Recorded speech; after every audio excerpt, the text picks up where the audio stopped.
You're no longer his grandmother, Mildred. Megan's scream cut through the air in the middle of my grandson's 6th birthday party. The whole room went silent. The birthday cake slipped from my hands and splattered across the floor. Liam, my grandson, stared at me with wide, confused eyes. He didn't understand what was happening, but I did. All too well. In that moment, it felt like my entire world collapsed. My daughter-in-law, the one I once loved like my own child, the one I protected when she first became a mother, was now standing before me, trembling with rage, spitting out the cruelest words I'd ever heard. I couldn't move. Ethan, my son, kept his head down, silent. No one said a word in my defense. I was thrown out of my own grandson's birthday party, accused of a single crime, loving him too much. But apite. If Megan thought that was the end, she was terribly wrong. Because after that day, the very words she hurled at me, "You're no longer his grandmother," became the curse that would come back to destroy her life. Don't go anywhere, because what I'm about to tell you next will leave you both furious and shaken. I'm Mildred, 68 years old. All my life, I've only had one child, Ethan. I used to believe that giving birth to a kind, gentle son was the greatest gift God had ever given me. But maybe I was wrong, because Ethan is so gentle that his own wife could swallow him whole. I used to be a nurse at the city hospital, 28 years in a white uniform, standing in emergency rooms, watching life and death pass before my eyes. I thought I had grown numb, but no. It wasn't until I witnessed betrayal within my own family that I truly understood what pain was. When Ethan married Megan, I cried through the entire ceremony, not out of sadness, but happiness. She was beautiful, well-educated, with a good career. I used to tell my friends, I'm so lucky to have a daughter-in-law who's like an angel. But that angel eventually grew fangs. Megan came into our home like a breath of fresh air. She cooked delicious meals, knew how to talk to people, and always called me Mom.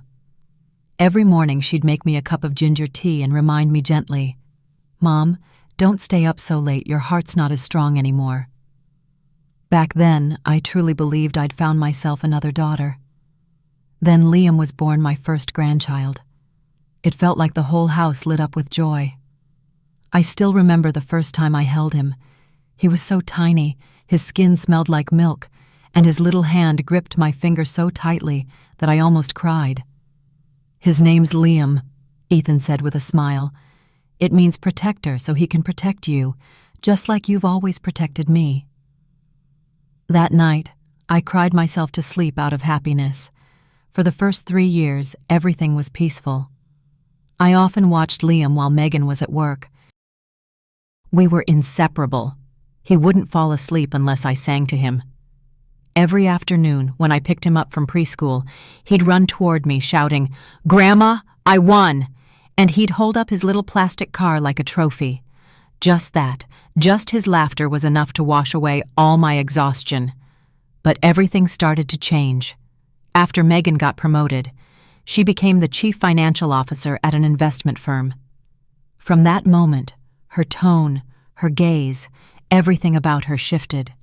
She began to control everything: Ethan's schedule, the household finances, even how much time I was allowed to see my grandson. One day, I stopped by without calling ahead. Megan was on the phone. When she saw me, she didn't smile. She simply said, cool and polite, "Mom, next time, please let me know before you come. I have to manage Liam's schedule." It sounded gentle, but it cut deep. In that moment, I felt like a stranger in my own family. When Ethan later suggested I sell my old house so we could invest together with Megan, I refused. I told him, "I don't need money, son. I just want to keep this house so I can rest beside your father when the time comes." Ethan said nothing, but I knew those words weren't his. They were Megan's. She gave me a faint smile and said, "Mom, money just sitting in land does nothing.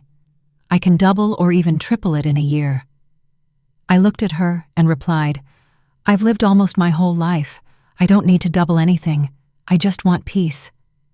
The look she gave me, then I'll never forget it.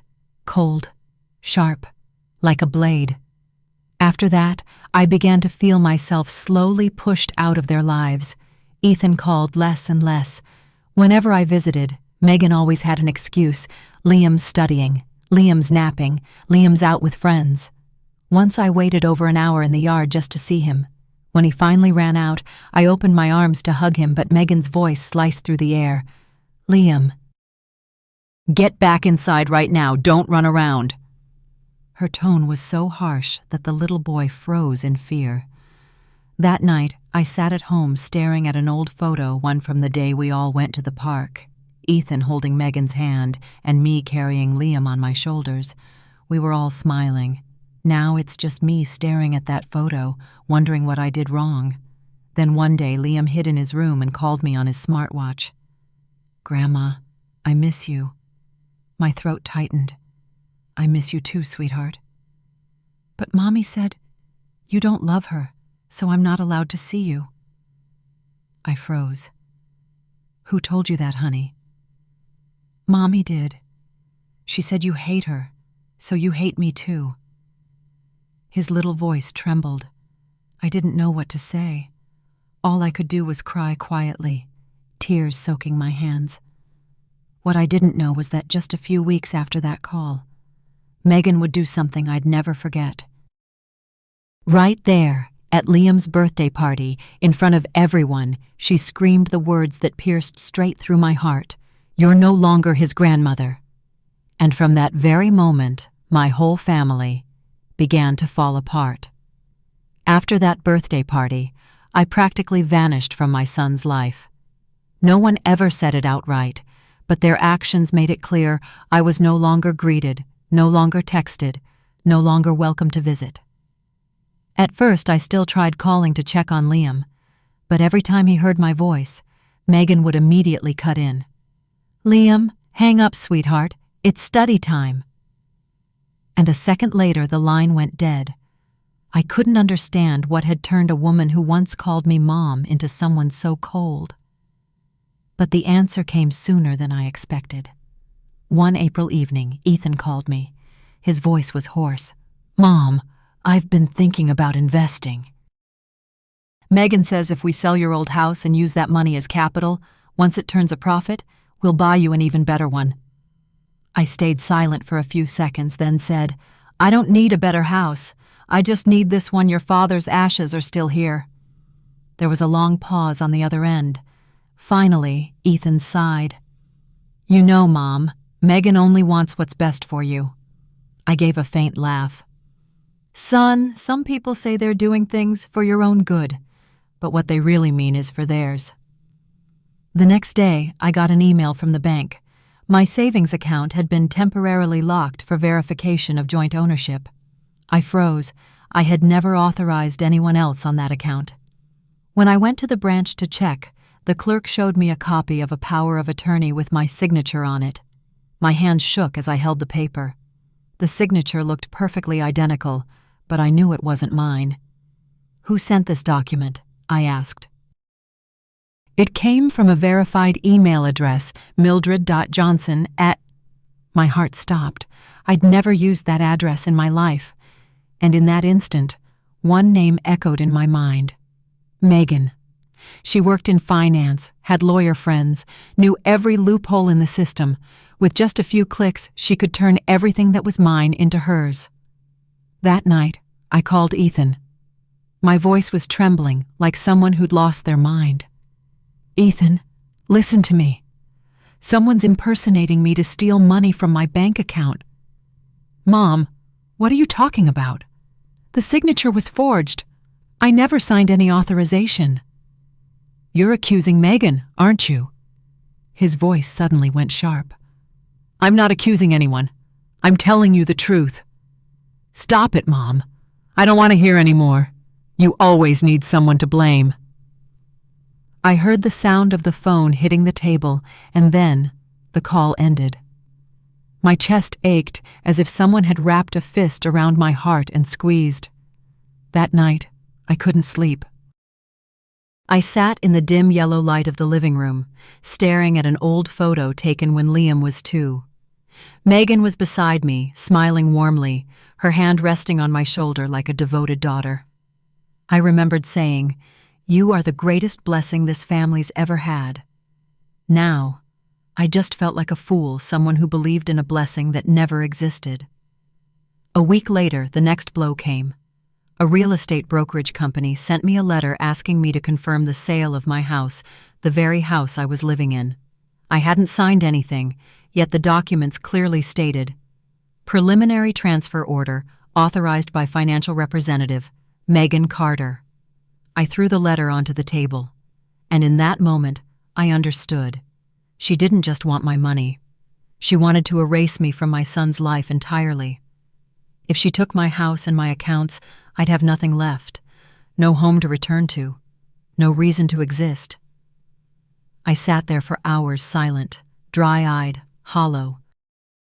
The faint scent of antiseptic still lingered in the old room, a trace of my years as a nurse. Through the window, my late husband's photo looked down at me with his gentle smile. I whispered softly, "Do you see this, darling? They're taking everything from me, even the son I gave birth to." That night, I opened my journal and wrote a single line. The day Megan began taking everything was the day I stopped believing in blood. After the forged authorization incident, Ethan stopped visiting altogether. My calls would ring a few times before going straight to voicemail. One afternoon, I overheard from a neighbor that Ethan and Megan had sold the old car, the very one my husband and I gave them as a wedding gift. I didn't blame them. I just sighed. But soon the rumors began to spread among relatives. I heard Mildred's really hard to please. She's always finding fault with her daughter-in-law. Poor Megan. It must be awful to live with a mother-in-law who hates you. I could only smile when I heard those things. But inside, that smile burned like a fresh wound, because I knew no one could have spread those words except Megan. She was clever. She never accused directly, just shared a few small things, shed a few well-timed tears, and the rest took care of itself. At a family gathering, I overheard her telling Aunt Ruth, "I know Mom loves me. She just doesn't agree with the way I live. I'm really trying, but maybe I'm just not good enough." Her voice trembled, her head bowed. The entire table turned to look at me with pity and a hint of blame. And I understood what it felt like to be silently judged in front of everyone, knowing that the more I defended myself, the more guilty I'd appear. Then Megan started working on Ethan. I didn't know what she told him, but I could see it the way my once gentle son now looked at me like a stranger. One day, when I came to visit Liam, Ethan opened the door, tense and cold. "Mom, you can't just show up like this. Megan doesn't like it. I'm here to see my grandson, not your wife." "What's that supposed to mean?" "It means I miss my grandson. Is that a crime?" "Mom, lately you've been hurting Megan's feelings. She cried all night." I froze. "Cried? Why?" "Because you said you wouldn't sell your house. She thinks you see her as an outsider." I laughed bitterly. "So now, to be considered family, she has to take my home too. Is that it, Ethan?" He went silent for a moment, then muttered, "Mom, you're being unreasonable." Those words, I'll never forget them. From my own son's mouth, colder than any winter wind. After that, Megan accelerated her campaign. She said I was calling too often, invading their privacy, upsetting Liam emotionally. One night, Ethan called, his voice weary. "Mom, please, stop calling Liam. He's having emotional issues." "Emotional issues? Because of who?" "Because you keep bringing up family problems. Megan says he gets scared every time he hears your name." I sat there in silence. My 6-year-old grandson, the boy who used to cling to me, who begged, "Grandma, don't go." Whenever I left, was now afraid of me. I didn't need to ask who planted that fear in his little heart. One Saturday afternoon, I brought a small bag of treats to their house. From outside, I could hear Liam laughing inside. I knocked. No answer. I waited. 10 minutes. 20. Then the door opened. Megan stood there, face expressionless. "Mom, why didn't you call before coming?" "I brought some cookies Liam likes." "I don't think he should eat anything you make. He's allergic to butter. I've cooked for him all his life. I've never hurt him." "Mom, stop arguing. I'm his mother. I know what's best for him." My hands trembled as I held the bag. "Megan, I just want to see my grandson for a moment." "No. I don't want Liam to be hurt anymore." "Hurt?" I laughed bitterly. "Tell me, who's really hurt here, him or you?" Megan glared at me, her eyes no longer a daughter's, but a predator's. "If you come here again, I'll call the police." The door slammed shut. The cookies slipped from my hands and shattered on the steps. That night, I got a text from an unknown number. "You should stop. Don't destroy your son's family anymore." No signature, but I knew who sent it. Only Megan would use the word destroy to describe a grandmother who just wanted to see her grandson. I held the phone and closed my eyes. In the silence of my cold house, I could almost hear my husband's voice through the wind seeping in from the window. "You can heal everyone else, but don't forget to protect your own heart." I finally understood those words, because now I couldn't protect my heart anymore. Megan had crushed it, piece by piece, until there was nothing left. Ever since that door slammed in my face, everything unfolded like a silent storm. The last fragile strings connecting me to Liam, calls, letters, gifts, messages, were cut, one by one. One morning, I tried calling his old number. An automated voice replied, "This number is no longer in service." I called Ethan only to hear an endless ring. I sent texts, emails, even a handwritten letter. All vanished into silence. A week later, I went to Liam's school. I didn't plan to talk to him. I just wanted to see him from afar. I stood in a corner of the playground, blending in with the other parents waiting for their kids. Liam was on the slide, his laughter bright and clear, just like when he was little. When he spotted me, his eyes lit up. "Grandma!" he shouted, running toward me. I opened my arms, tears filling my eyes. But in an instant, Megan appeared. She stormed over, grabbed Liam by the arm, and snapped, her voice like ice. "What are you doing?" "I saw Grandma." "You don't have a grandmother," she said loudly, loud enough for everyone around to hear. The whole playground fell silent. Other parents turned to look, some curious, some pitying, some judgmental. I froze. My outstretched hands trembled in the air, suspended and useless. Liam started crying. "Mommy's lying. I do have a grandma." "Quiet, Liam," Megan barked, dragging him toward the car. Then she turned to me with that cold, hollow smile.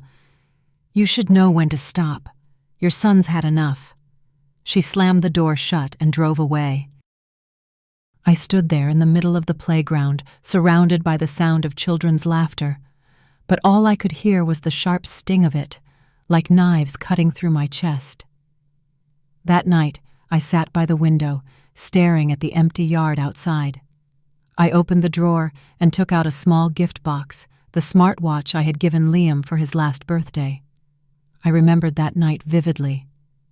He had called me from that very watch, his voice full of joy. "Grandma, look, I did it. I can call you all by myself." Now the screen was black. No signal. I tried calling through the app, but it said blocked. A message popped up. "This user has blocked you." I stared at it for a long time, then smiled a dry, bitter smile. So this is what it feels like.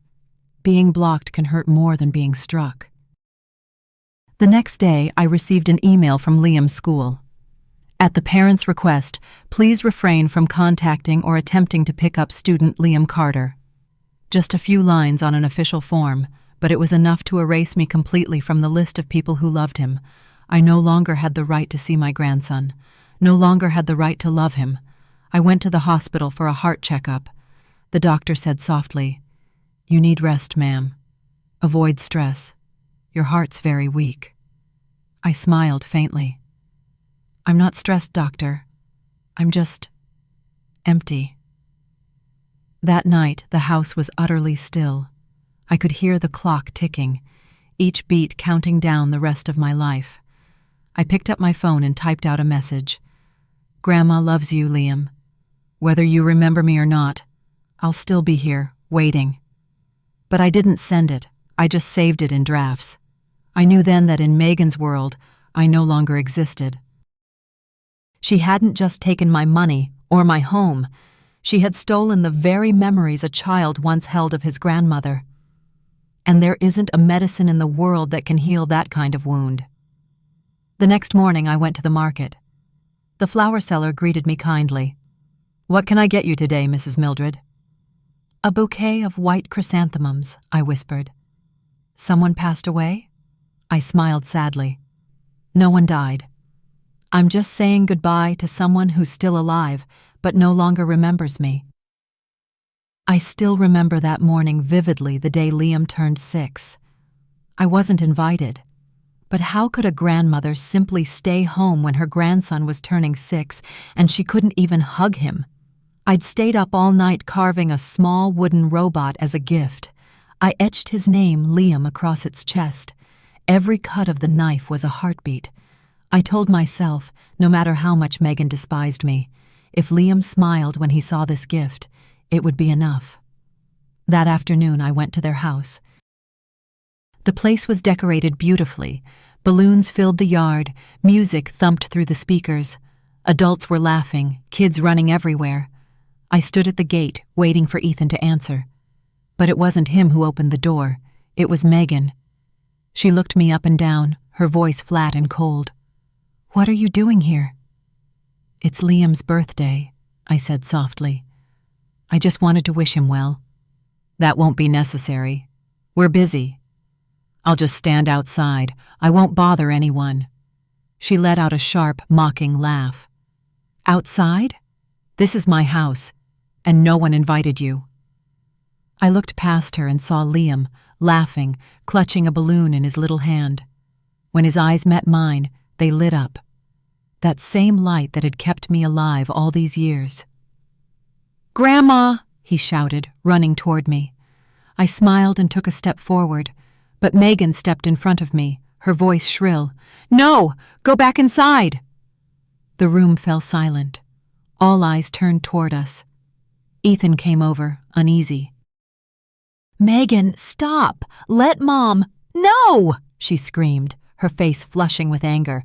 "You always take her side. Even today on our son's birthday, she can't leave us alone." I heard the whispers around me. Why would the mother-in-law show up uninvited? She must be difficult to deal with. Each word felt like a knife between my ribs. I steadied myself and held out the gift. "I just wanted to give him a present, then I'll go." But Megan slapped the box from my hands. It hit the floor, burst open, and the wooden robot rolled out its little arms, snapping off. "Don't you understand plain English?" she shouted, her voice slicing through the silence. "You're no longer his grandmother, Mildred." The music stopped. The laughter vanished. It felt like the whole world froze in that moment. I stood there, numb. The cake I'd brought slipped from my hands, crashing to the floor, frosting splattering across my worn shoes. No one helped. No one spoke. Liam burst into tears. "Mommy, why did you say that? She is my grandma." "Be quiet," Megan snapped, yanking him back. "From now on, you don't call that woman grandma ever again." I looked at Ethan. His head was bowed.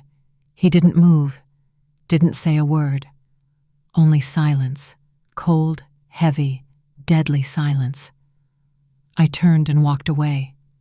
My footsteps echoed on the tile floor, mingling with the sound of Liam's sobs behind me. No one stopped me.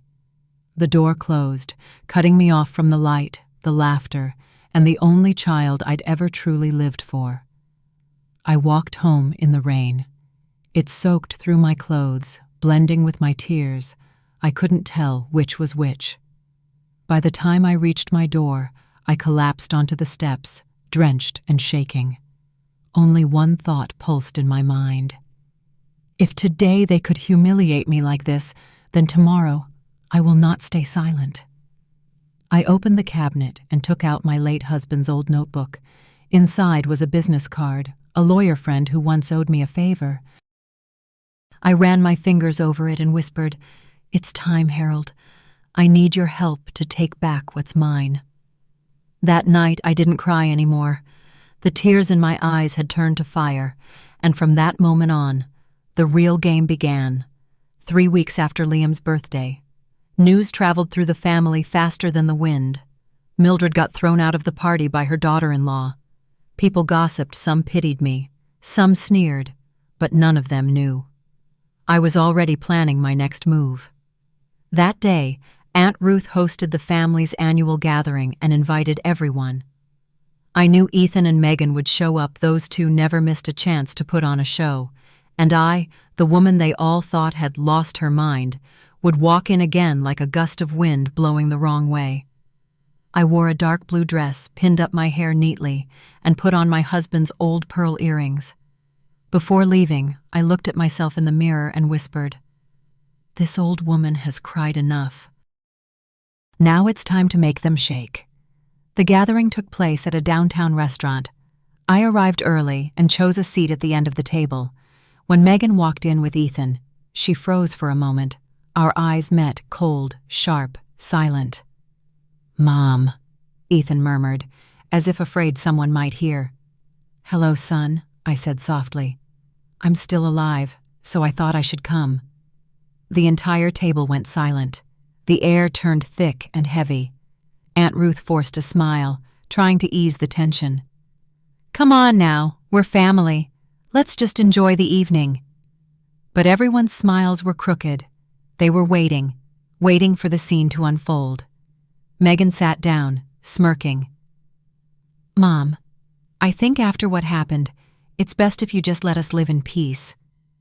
I answered calmly, "I agree. But before I let you live in peace, there are a few things I need to clear up." "Clear up?" She frowned. "Yes, about my house and the forged signature." The atmosphere shifted instantly. Ethan stiffened. "Mom, I already told you Megan had nothing to do with that." I tilted my head, smiling faintly. "Good, because if she's truly innocent, she won't mind when I show my evidence." I reached into my purse and pulled out an envelope. Megan's face went pale the moment she saw it. I placed it on the table and pushed it toward the center. "This is the bank's verification report. It includes the forged authorization and the IP address of the sender, which matches the office where Megan works." A murmur rippled through the table. Aunt Ruth gasped. "Oh dear. Is that true?" Megan laughed too quickly, her voice trembling. "Mom's making this up. I don't know anything about that." I leaned forward, locking eyes with her. "If I'm making it up, then why are you shaking, Megan?" The room went still. Only the sound of a spoon dropping on a plate broke the silence. Ethan's face flushed red. He looked around helplessly. "Mom, stop it." "This isn't the place. Isn't the place to tell the truth, Ethan?" I cut him off. "Would you rather I spend the rest of my life being slandered in silence?" Megan bit her lip, drew in a sharp breath, then stood up, her voice low and venomous. "If you think a few pieces of paper can tarnish my name, I'll sue you for defamation." I smiled, calm and unwavering. "Please do, because if this goes to court, everything becomes public record, and then everyone will know exactly who forged those documents." The air thickened, eyes darted from one face to another, half shocked, half impressed. For the first time, I saw Megan truly lose control. She grabbed Ethan's arm and hissed, Let's go. This place is full of lunatics. But Ethan didn't move. He just looked at me conflicted, uncertain. I spoke quietly. Son, I don't need you to take my side. I just need you to remember I've never lied. They left. The door closed behind them. The room buzzed with whispers. Aunt Ruth touched my hand and murmured, "Mildred, you just made the whole table hold its breath." I gazed out the window, my voice steady, low. "This is only the beginning, Ruth. The storm is far from over." That very night, I knew I had kicked a hornet's nest. By the next morning, the entire family had heard the news, just not the truth. Rumors spread faster than wildfire. Mildred's lost her mind. She made up that forgery story. She probably edited old papers and blamed her daughter-in-law. Poor Megan, being falsely accused like that. I stayed silent. I didn't defend myself, because I knew striking back too soon would be suicide. Better to wait and see what she'd try next. 3 days later, Aunt Ruth called me. "Mildred, your daughter-in-law just posted something online." I opened my phone. On Facebook, Megan had written, "Being a daughter-in-law isn't easy. Some mothers can't let go and think we're stealing their sons." But I believe truth always comes to light. Below the post were hundreds of comments. "Stay strong, Megan. She's just jealous. Toxic mothers-in-law are the worst." I stared at the screen, my hands trembling. She wasn't just attacking me with lies, she was weaponizing public opinion. A silent, cutting blow. Ethan said nothing. I called, he didn't pick up. But a few hours later, I got a short message. "Mom, please don't make this worse. I'm stuck between you two. I'm exhausted."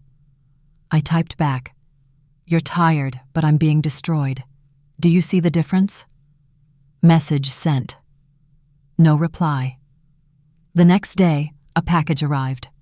Inside was a red envelope with no return address. I opened it. A bank statement. It showed a $15,000 transfer labeled "Payment to Mildred Johnson, House Settlement." A note read, "Returning house money." I had never received such money, but I understood immediately. Megan was planting evidence, trying to prove her innocence before anyone even asked. If this ever leaked, people would say I'd taken money from her, then lied to get my house back. I let out a bitter laugh. She was playing psychological chess, building the image of the greedy, unstable mother-in-law who can't let go. And the worst part? Most people would believe her, because the best liars always know when to cry. That evening, I met Aunt Ruth and 2 close relatives. They looked at me with uneasy eyes.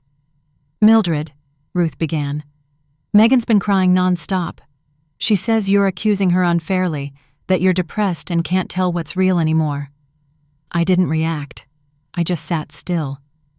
"She also said you wanted to sell your house, then changed your mind, and now you're blaming her." I laughed softly, bitterly. How convenient. She forged my signature, and now she's rewritten the story to make me the crazy one. Ruth's face fell. "What are you going to do?" I answered slowly, "I'm going to let her trap herself." I pulled out my phone and opened a voice recorder app. From now on, every call, every word recorded. I may be old, but I'm not stupid. Ruth stared at me for a long moment, then nodded. "You're not the Mildred you used to be." "No," I said quietly, "that Mildred, the weak one, died already. The woman sitting here will make her daughter-in-law bow her head." 2 days later, Megan texted me. "Mom, we need to talk. Alone." "Fine," I replied. "Where?" "Cafe near my office, 3 p.m. I arrived on time, a small recorder tucked in my coat pocket. She was already there, arms crossed, voice cold. "Mom, why do you keep trying to ruin me? I just want peace." "Peace?" I looked straight into her eyes. "You forged my signature, took my house, cut off my grandson, and you call that peace? You have no proof. And you," I said calmly, have too much to lose. I leaned slightly, letting the light catch the metal of the recorder in my pocket. Megan's face drained of color. "Are you recording me?" "No," I said softly. "I'm preserving your words so when the time comes, the court can listen for itself." Her hand tightened around her coffee cup. Her voice shook. "You'll regret this." I met her gaze, steady and cold. "I've regretted enough already, Megan. Now it's your turn." After that meeting at the cafe, I knew Megan was starting to feel afraid. She stopped posting, stopped texting, but the silence that followed wasn't peace. It was the silence of someone plotting their next move, and I was right. 3 days later, Aunt Ruth called me, panic in her voice. "Mildred, that girl Megan, she sent an email to the whole family. Said you're delusional, even attached a psychologist's report." I froze. "A psychological report?" "Yes. She claims you were treated for depression and prescribed medication." I let out a long breath. Of course. She was playing the same game again, undermining my credibility, turning me into the confused old woman. But this time, I knew exactly what to do. I opened my laptop and checked my inbox. Sure enough, there it was. An email sent to the entire family with an attached medical report in my name. It bore a blurry hospital seal and read, "Patient Mildred Johnson exhibits mild paranoia following the death of her husband." I studied it closely and smiled. The hospital name was misspelled. A tiny mistake, but fatal. "Megan," I whispered, "you're clever, but you underestimated my past. You forgot I used to be a nurse." I printed 3 copies. One for myself, one for my lawyer, and one for the family gathering that weekend, where she would no doubt show up to finish destroying what was left of my reputation. The restaurant was packed that night. I arrived late on purpose. Megan was already talking, her voice soft but perfectly loud enough for everyone to hear. "I don't want to say this, but Mom's been on tranquilizers for years. She forgets things. I just worry someone might take advantage of her." People nodded. A few sympathetic eyes turned toward me. I stood right behind her and said calmly, "If you're going to lie, Megan, at least learn to spell." She spun around, her face pale. I held up the paper. "The hospital's name is St. Mary's Hospital. You typed St. Mary's. And the date on the seal? A Sunday when hospitals don't even operate." The room went silent. I took a step forward. I called the hospital myself. They confirmed there's never been a patient named Mildred Johnson. "And if anyone needs proof," I raised my phone, the official email glowing on the screen. Megan froze. Sweat glistened on her forehead. Ethan's face turned ashen beside her. "Megan, what did you do?" he asked quietly. I just...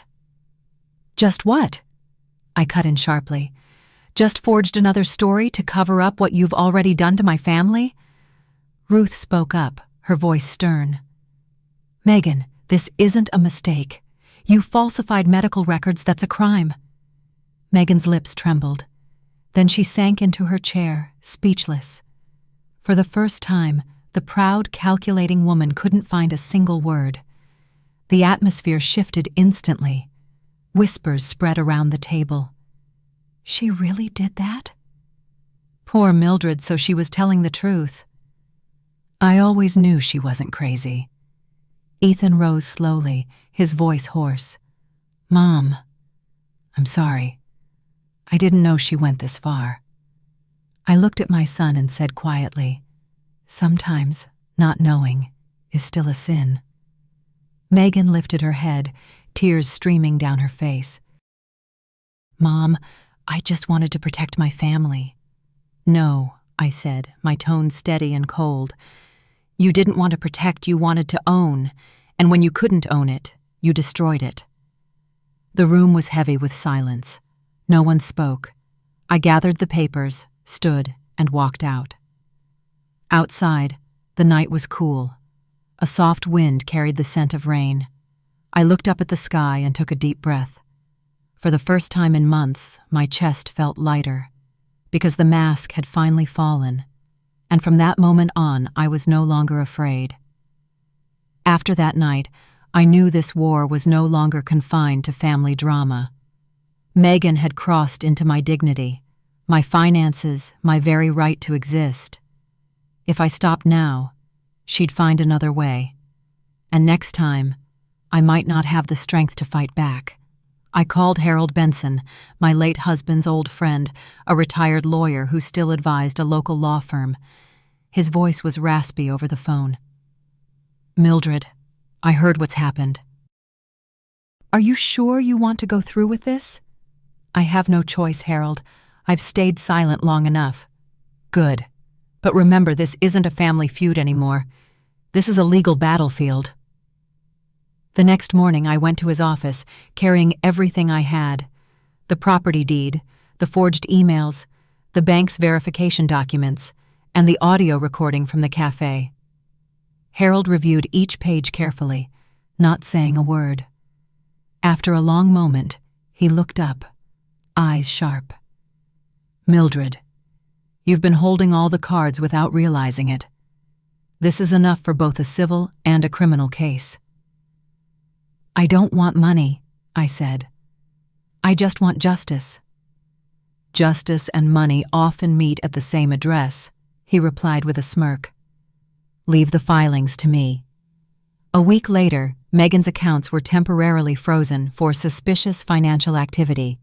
News spread quickly. Megan was, after all, a chief financial officer at an investment firm. In her world, one whiff of an investigation could end a career. That afternoon, she called me. Her voice trembled, stripped of all that usual arrogance. "Mom, what did you do? They're auditing all my accounts." "I only sent them a few bank statements, the ones you so kindly helped me sign." "Mom, you're insane. You're ruining my life." "No, Megan, I'm just reclaiming mine. You're simply reaping what you sowed." She went silent for a few seconds, then broke down. "What do you want, Mom? Money? I'll pay. Just tell me how much." I smiled faintly, my voice cold. "I don't want your money. I want your confession." All I could hear then was her shaky breathing, then a shrill outburst. "You'll regret this. I'll make sure everyone knows you're a liar." "You tried that already and failed. Now it's the law's turn to speak." I hung up. For the first time, my hand didn't tremble. 3 days later, Harold called again. "Good news. The bank confirmed the forged authorization. They're cooperating with us." "So, I can file the suit?" "More than that. You can demand property restitution and emotional damages." I looked out the window as afternoon light filtered through the old trees outside. The sunlight reminded me of Liam, my little boy, running in the yard, laughing, calling Grandma over and over. I spoke slowly, each word steady. "Harold, I just want my house back. Let the court decide the rest." He chuckled softly. "You're too kind, Mildred." "No," I said. "I just don't want to become the kind of person she is." That evening, I received an anonymous text message. "You should stop now, or someone else will pay the price." I didn't need to ask who sent it. Megan hadn't changed, still trying to rule through fear. But this time, I wasn't the frightened one anymore. I took a screenshot and sent it to Harold. He replied almost instantly. "Good. That's witness intimidation." The game just moved to the next level. I sat back in my chair, closed my eyes. In the quiet, I could almost hear my husband's voice echoing through the years. "You used to save lives, love. Now you're saving your own." A soft smile touched my lips. Yes, for the first time in my life, I finally felt alive. News of the lawsuit spread quickly. Within days, Megan's company suspended her from her position. For a woman who had built her identity on being successful and graceful, that was the first visible crack, but she wasn't done fighting. One morning, I received a notice from the law office. Plaintiff, Megan Carter, Defendant, Mildred Johnson. She was suing me for defamation, fabrication, and damage to reputation. I wasn't surprised. If anything, I found it amusing. Harold called me, his tone edged with dry humor. She wants to sue? Perfect. This will make everything come to light. You're sure about that? Mildred, that woman's panicking. And panicked people always leave footprints. The first hearing was held on a Friday. The courtroom was small, just a few family members in attendance, but the air was heavy, tense, suffocating. Megan walked in with her attorney, a young man in a sleek black suit, sharp-eyed and serious. She tried to look confident, but her hands trembled as she set her bag down. The judge called for statements. Her lawyer stood up, voice smooth and rehearsed. Your Honor, my client has been defamed by her former mother-in-law. The defendant fabricated and spread false information that severely damaged my client's reputation and career. We have evidence showing that Mrs. Johnson sent an anonymous email to my client's company, accusing her of fraud. I couldn't help but let out a small laugh. Harold leaned back in his chair, smiling faintly, calm as ever. Where is this evidence? The judge asked. The lawyer handed over a printed copy, an email from mildred.jjohansen@gmail.com, mailed to mildred.jjohansen@gmail.com. Harold rose, his deep voice filling the room. Your Honor, we request a forensic verification. That address uses the digit 0 instead of the letter O, a common trick in impersonation cases. The judge frowned. Do you have proof? Harold laid a document on the table, a copy of the cybersecurity report he'd filed days earlier. This report confirms that the email originated from a computer registered to Megan Carter, with an IP address matching the office where she works. The courtroom fell dead silent. Megan's face turned pale, her eyes wide. No, that's not possible. I didn't send it. Harold's voice stayed even, steady. Perhaps you forgot that every device has its own digital fingerprint. According to the report, that fingerprint matches the laptop issued by your company. Megan's lawyer stammered, Your Honor, this could be a coincidence. A coincidence with identical timestamps, IP, and server logs? Harold raised an eyebrow. Even God doesn't coordinate coincidences that neatly. A ripple of quiet laughter swept through the courtroom. The judge banged the gavel. Order. We will verify the evidence, but at first glance, it appears credible. Megan lowered her head. For the first time, she looked truly defeated. The confident mask was gone, replaced by trembling lips and reddened eyes. As I stepped out of the courtroom, she caught up to me in the hallway. Her voice cracked. Mom, how could you do this to me? I turned and met her gaze. You did this to yourself. I only held up the mirror. I was just trying to protect myself. People who want to protect themselves don't need to forge and lie. Her eyes darkened with hatred. I won't let you win. I spoke quietly, without looking back. You've already lost, Megan. You just haven't accepted it yet. That night, Harold called again, half amused. You know, I've handled a lot of cases, but I've never seen anyone shoot themselves in the foot this fast. I laughed softly. I don't want to win because she failed, Harold. I want her to understand that silence doesn't mean weakness. Later, I sat alone in my small house, the warm lamplight spilling across the walls. On the table lay a framed photo of Liam.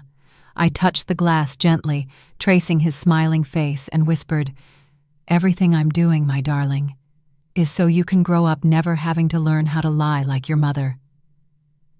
A week after the hearing, Megan went silent. Her company launched an internal investigation, and soon the headlines began to appear. Chief Financial Officer accused of forgery and money laundering. I thought she would disappear completely. But one evening, my phone rang. Mom, I want to meet. Her voice was small, trembling, stripped of all pride. About what? Not to argue. I want to settle this. I hesitated for a moment, then agreed. Before I left, Harold warned me. Go, but keep your recorder on. People about to fall apart confess more than they intend. The cafe was nearly empty that day. I arrived early, sitting in the far corner. When Megan walked in, she looked exhausted, dark circles under her eyes, her face pale and hollow. No designer dress, no polished smile, just a broken woman trying to hold herself together. "Mom, I was wrong," she said, her voice hoarse. "I don't want to go to court anymore. I'll return the house, the money, just please, withdraw the lawsuit." I studied her quietly. "And what exactly are you apologizing for, Megan?" "Everything. For going too far. I've lost my job, my friends won't talk to me, Ethan won't even look at me. I have nothing left. I just want this to stop." "Stop?" I raised an eyebrow. "You think you can erase what you did by simply giving back what you stole?" Her eyes filled with tears. She clasped her hands together. "Mom, please. I'm scared. I don't want to go to prison." I said nothing. I just placed my purse on the table inside it. The recorder was already running. "If you truly want to make things right," I said softly, "then tell the truth. Who helped you forge the documents?" "No one. I did it myself." "And the bank transfer, the altered record, was that you or someone else?" She hesitated, voice quivering. "I asked a friend at the bank to edit the data. Just a little. To get the property under my name again." Her words came out broken, barely above a whisper. But they were enough. Every syllable caught clearly on tape. I looked at her, calm and steady. "You know, I've saved many lives in emergency rooms, but I've never been able to save those who destroy themselves out of greed. Mom, please, don't give that recording to the court. I can't take this anymore." "I'm not doing anything to you, Megan. I'm just letting justice speak for itself." She broke down crying, but her tears no longer meant anything. 3 days later, Harold listened to the recording. When it ended, he said just one line. "That's it. She just convicted herself." I signed the court submission, attaching every piece of evidence. Within 2 weeks, the judge issued an order to freeze Megan's assets and open a criminal investigation for document forgery and financial manipulation. Her name appeared on the morning news under a cold headline, "Former CFO under investigation for family asset fraud." That night, Ethan called me. His voice cracked. "Mom, how can you be so strong?" "I'm not strong, son," I said softly. "I just don't want anyone else to be humiliated again. I'm sorry. I left you alone for too long. It's all right." Sometimes you have to lose everything before you realize who truly stands beside you. When the court publicly confirmed the asset seizure, Megan stood outside the courthouse, clutching her bag as cameras flashed. A reporter shouted, "Do you have anything to say?" She didn't answer. She just looked into the distance where Ethan stood beside me, holding Liam's little hand. Her eyes went unfocused, then filled with tears. I didn't look back. I only turned to Harold and whispered, "Justice has begun, Harold.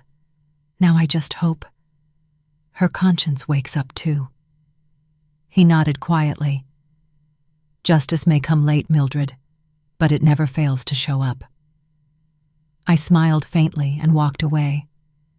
In the soft afternoon light, Liam and I cast one single shadow, small but unshakably strong.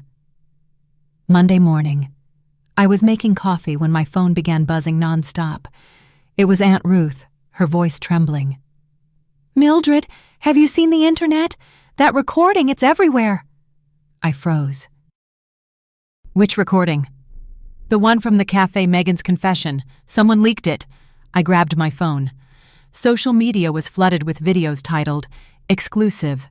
Female CFO confesses to forging documents to steal mother-in-law's home." Megan's voice played loud and clear. "I did it myself. I asked a friend at the bank to edit the records. Just a little, to get the house back under my name." Then my own voice followed, steady and cold. "You don't want justice. You just want possession." The clip spread like wildfire. Twitter, Facebook, local news stations. The woman once praised as a model business leader was now the face of family betrayal. Within 24 hours, the video had over 3 million views. Thousands of comments poured in. Chills. How can someone talk to their mother-in-law like that? Ambition isn't evil, but this is pure greed. I'm a daughter-in-law too, and I'd never dare do something like this. Mrs. Mildred is incredible. Staying that calm in front of a person like that, unbelievable. My hands trembled as I scrolled, not from joy, but from a storm of feelings. Relief, vindication, sorrow. Because to get here, the cost was tears, sleepless nights, and too many moments I almost gave up. That afternoon, the TV news reported briefly. The case between Mrs. Mildred Johnson and her daughter-in-law, former CFO Megan Carter, continues to make headlines. Legal representatives confirm the recording was obtained lawfully, and investigators are considering charges of forgery and witness intimidation. The reporter stood outside Megan's former office building. Behind him, taped to the glass doors, a sign read, "Employment suspended, pending investigation." Former colleagues refused interviews. One woman whispered, "We never thought she'd go this far." Online, hashtags exploded. #Justice for Mildred, the fake daughter. In law. Every hour brought new posts, memes, and analysis videos. People shared old photos of Megan, her proud smile, her cold stare paired with her words from the recording, "I just wanted the house back under my name." And beneath, bold letters read, "And she lost everything." That night, Ethan called. His voice was soft, heavy. "Mom, everyone's talking about you online. They're calling you the strongest woman they've ever seen." I chuckled quietly. "Strong? No, son. I just had nothing left to lose." "Mom, I'm so ashamed. I didn't believe you." "Don't be ashamed, Ethan. Just remember, never let anyone use tears to hide their guilt." Then a small voice chimed in from the background, Liam's. "Grandma, I saw you on TV." I laughed through my tears. "You did? Was Grandma bad?" "No, you're the best person in the world." And in that moment, I knew every scar, every humiliation had been worth it. But while the world sided with me, Megan's world collapsed completely. Reporters swarmed her house. Friends vanished. And the headlines grew harsher. From powerhouse CFO to publicly shamed daughter-in-law, a cautionary tale of greed and deception. I refused every interview request. Harold said, "The quieter you are, the higher you stand. Let the law and the truth do the rest." I nodded, but inside, an ache lingered, because I knew. Even if Megan lost everything, the crack inside Liam's heart would remain. What happens to a 6-year-old boy when the whole world ridicules his mother? I sighed deeply. Maybe justice, at times, can be just as cruel as guilt itself. 4 days after the recording went viral, Megan vanished from social media. No one knew where she was. But by Friday morning, the city's biggest news outlet published a front-page exclusive. "Falsely accused.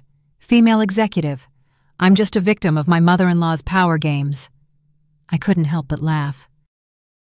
The cover photo showed Megan with pale makeup, puffy eyes, wrapped in a gray coat, gazing weakly at the camera under soft light, the perfect portrait of a fragile, misunderstood woman. Beneath the headline was a quote in bold, "I only wanted to be a mother, but she wouldn't let me live."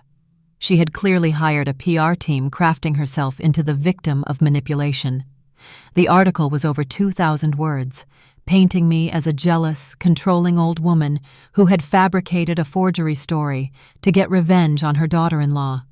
The reporter described me as a lonely widow struggling with mental instability after her husband's death. But the line that truly stunned me was at the end. Megan Carter has filed an appeal, claiming Mrs. Mildred Johnson exploited media attention to destroy her reputation.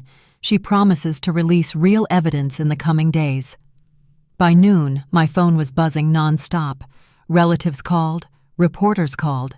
Someone even knocked on my door. I said nothing. I didn't answer anyone. Harold called shortly after, his tone calm but firm. "Don't react, Mildred. The louder a liar shouts, the faster she exposes herself."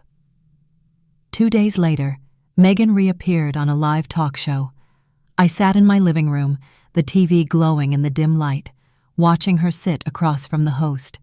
The studio lights reflected off her teary face. The audience was dead silent. Host: "Megan, do you admit that the voice in the recording is yours?" Megan, deep breath. "Yes, it's my voice. But the clip was edited. They only aired the part that made her look like the victim." Host: "You mean you were set up?"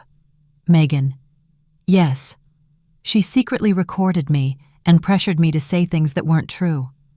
Host: "But you said, 'I asked a friend at the bank to edit the data.'" Megan: "That was a misunderstanding. I was talking about someone who did that, not me." She cried right there on stage, her tears rolling down as her fingers gripped a tissue. The audience stayed quiet. A few whispered. I watched, a chill crawling down my spine. She was performing again just like in the beginning, using tears as her script. But an hour after the show ended, the internet exploded again. An independent investigative journalist tweeted, "The audio was not edited. I've heard the full 17-minute original, verified by sound experts. No sign of manipulation." The post went viral, over 2 million shares in 12 hours. He even uploaded the waveform comparison, proving the audio was authentic. In an instant, Megan's carefully rebuilt image crumbled like wet paper. The backlash was brutal. She lied again. How many times before she admits it? Tears don't wash away guilt, they just make it uglier. A viral commentary summed it up perfectly. She once used tears to win sympathy. Now she uses them to cling to it, but no one believes in old tears anymore. Harold called that night, sounding almost amused. "Told you, she'd destroy herself. The harder she fights, the deeper she sinks." I exhaled slowly. "I don't want to feel triumphant, Harold. I just want peace." "You'll have it soon. But first comes the final step, court." I was silent for a moment, then said quietly, "At first, I thought I was fighting my daughter-in-law. But now I understand I've been fighting the very idea of deceit itself." He paused, then replied softly, "And you're winning." That night, I rewatched the talk show.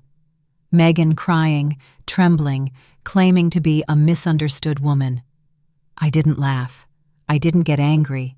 I just felt pity, because I knew she was now fighting the world with the only weapon she had left, pretending. But the act no longer worked. For the first time in years, people finally believed me, not her. Dui de labanjik sang ting ein chun mi. 4 days after the recording went viral, Megan disappeared from social media. No one knew where she was. Then, on Friday morning, the city's biggest news outlet ran an exclusive. CFO falsely accused, "I'm just a victim of my mother-in-law's power games." I read it and couldn't help but laugh. The cover photo showed Megan with pale makeup, swollen eyes, wrapped in a gray coat shot so the light made her look frail and pitiable. Under the headline was a pull quote, "I only wanted to be a mother, but she wouldn't let me live." She'd hired a PR team and recast herself as a victim of manipulation. The article ran more than 2,000 words, painting me as a jealous, controlling mother-in-law who'd fabricated the forgery out of spite. The reporter described me as an elderly, lonely widow, psychologically unstable after her husband's death. What shocked me most was the last line.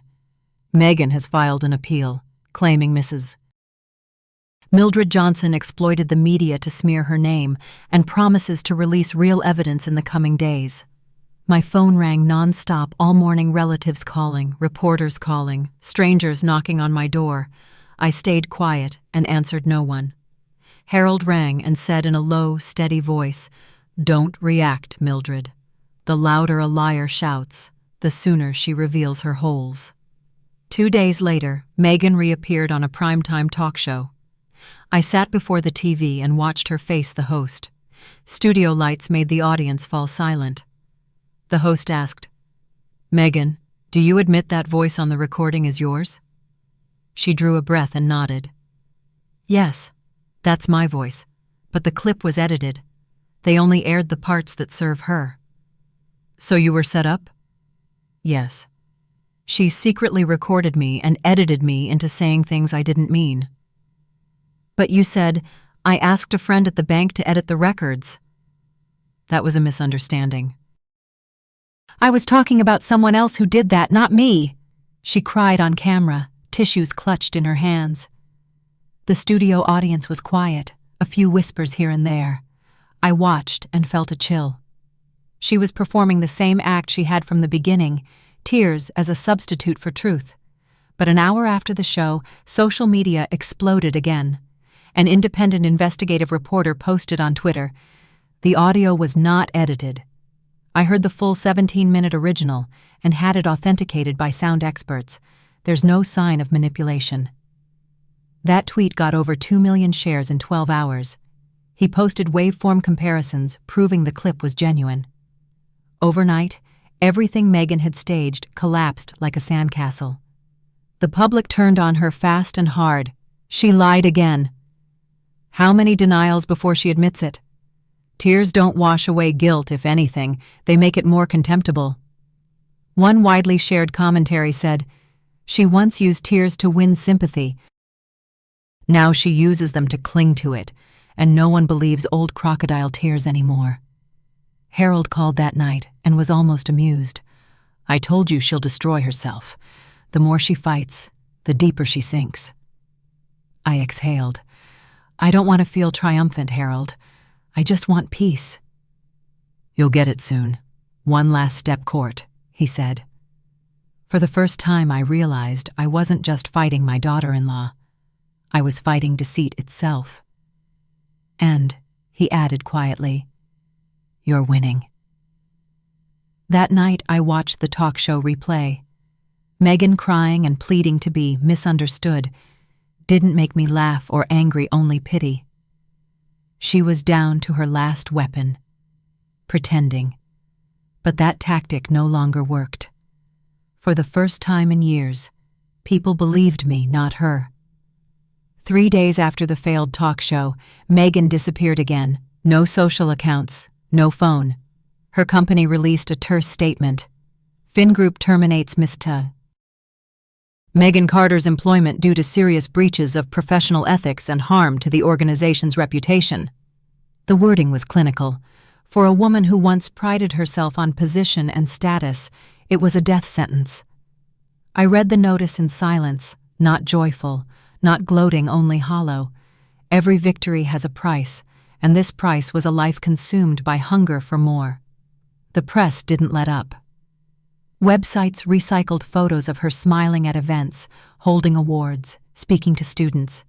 Women must know they deserve the best. Under each image, cruel comments piled up. The best being the mother-in-law's assets? Merit without conscience is illusion. Social media made her the symbol of duplicity. No one believed Megan's tears anymore. Reporters swarmed her parents' suburban home. One journalist quoted her father saying, "We don't want to talk about our daughter." One sentence colder than any verdict. Ethan stayed silent. I knew he suffered torn between duty and truth, but at least this time he didn't defend the wrong side. Liam was different. He was too small to understand everything. He only asked, "Where's my mom, Grandma?" I smoothed his hair. "She's gone away for a while. When she's sorry, she'll come back." "Is she sad, Grandma?" "Yes, child. People who do wrong are often sad. They lose more than they expect." He was quiet a moment, then hugged me and whispered, "I don't want anyone to be sad anymore." I held him tight. Amid all the ruins, the child's arms were the reason life still felt worth living. A week later, the papers reported, former CFO Megan Carter leaves the city. Sources say she is receiving psychological treatment. No one could confirm. Gradually, traces of her vanished photos, posts, mentions like she had never been. One late afternoon, while I was tidying the garden, I found a small, unsigned letter slipped beneath the door.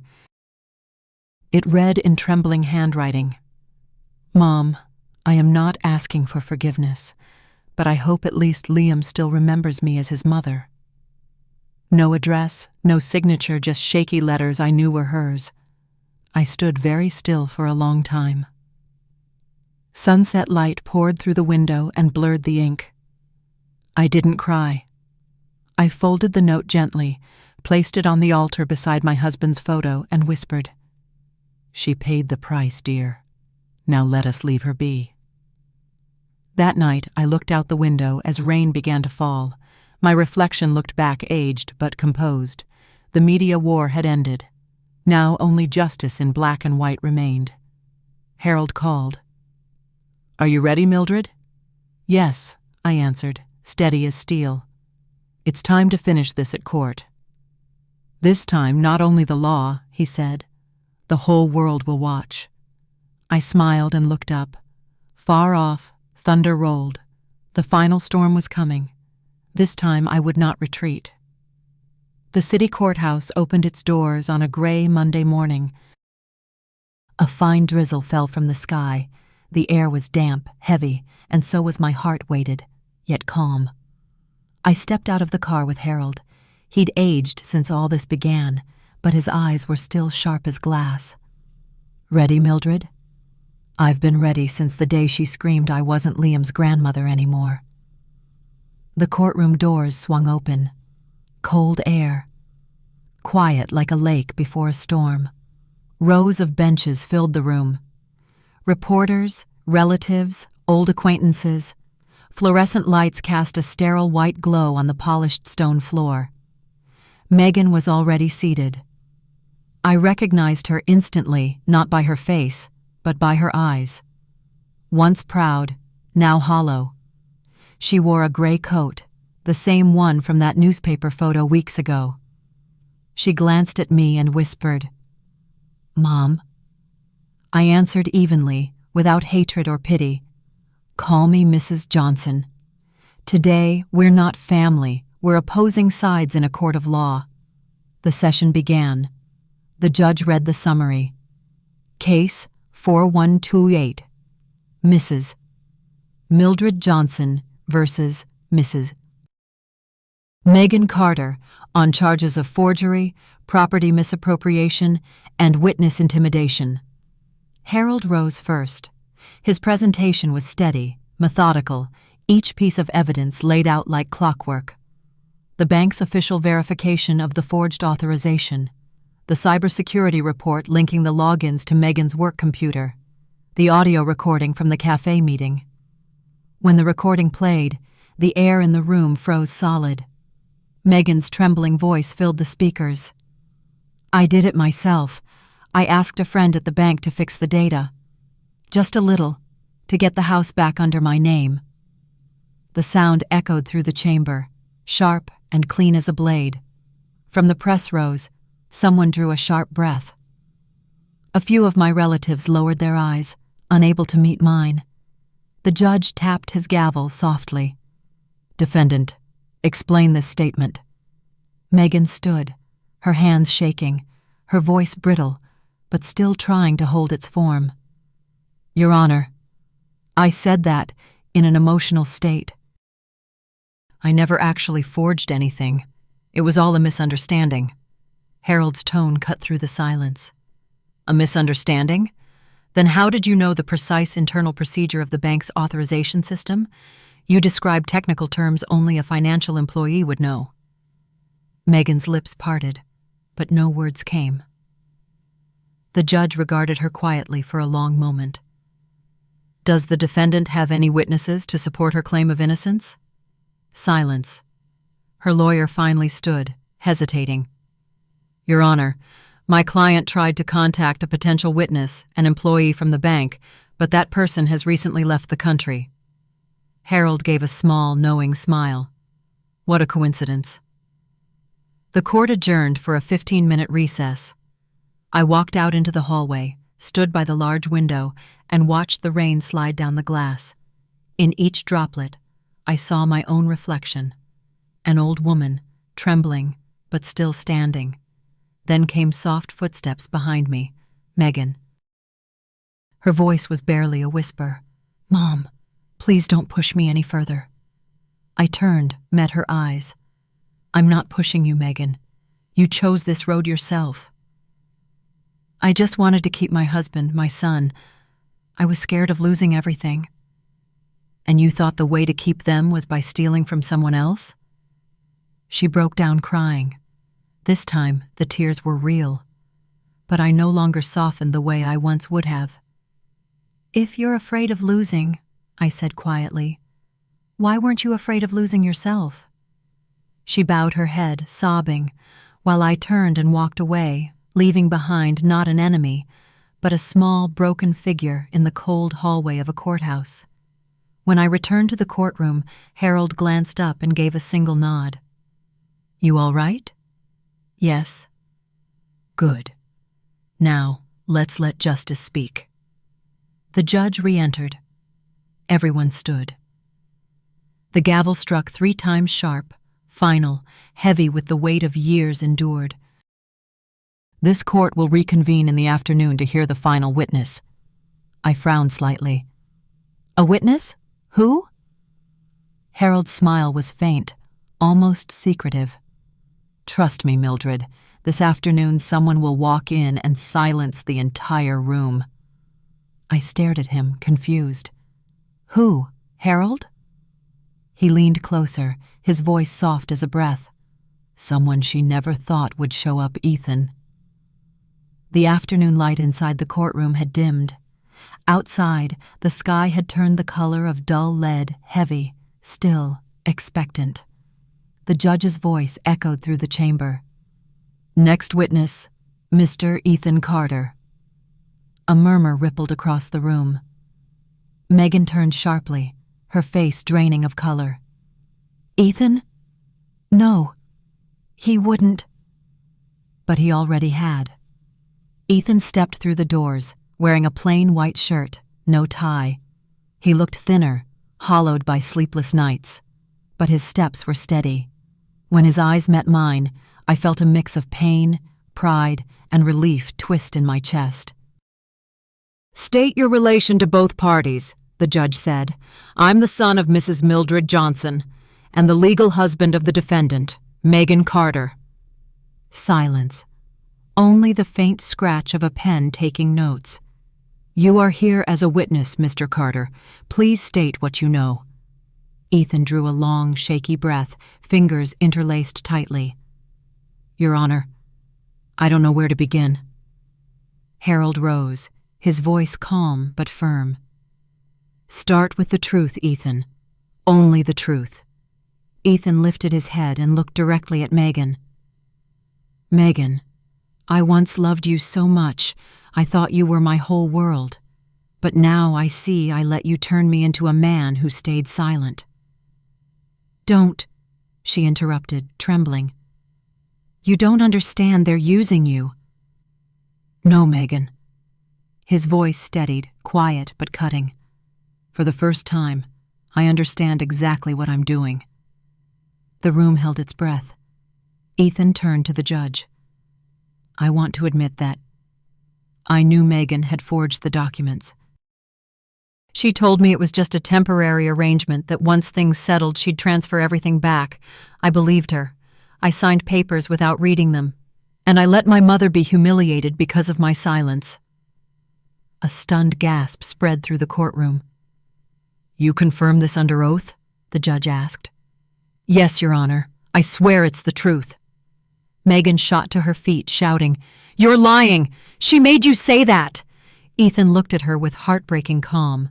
"No one made me do anything. I was the one you manipulated for years." Then he turned toward me. His voice cracked. "Mom, I'm sorry. I failed you." I shook my head, eyes stinging. "No, son. You're here now, that's enough." The judge banged the gavel. "Order! Defendant, sit down." Megan collapsed back into her seat. Her face had gone chalk white, hands trembling in her lap. She wept, but this time, no one believed the tears. Harold stepped forward, his voice firm, deliberate, carrying through every corner of the room.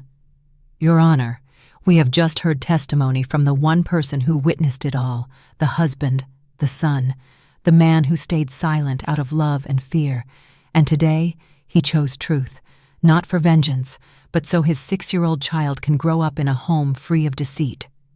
He paused, eyes fixed on the bench. The evidence, the testimony, the recording all align perfectly. They lead to one conclusion: deliberate forgery, concealed through manipulation and lies. The courtroom went utterly still. Only the court clerk's pen tapped faintly against the paper. The judge looked around the room, voice deep and solemn.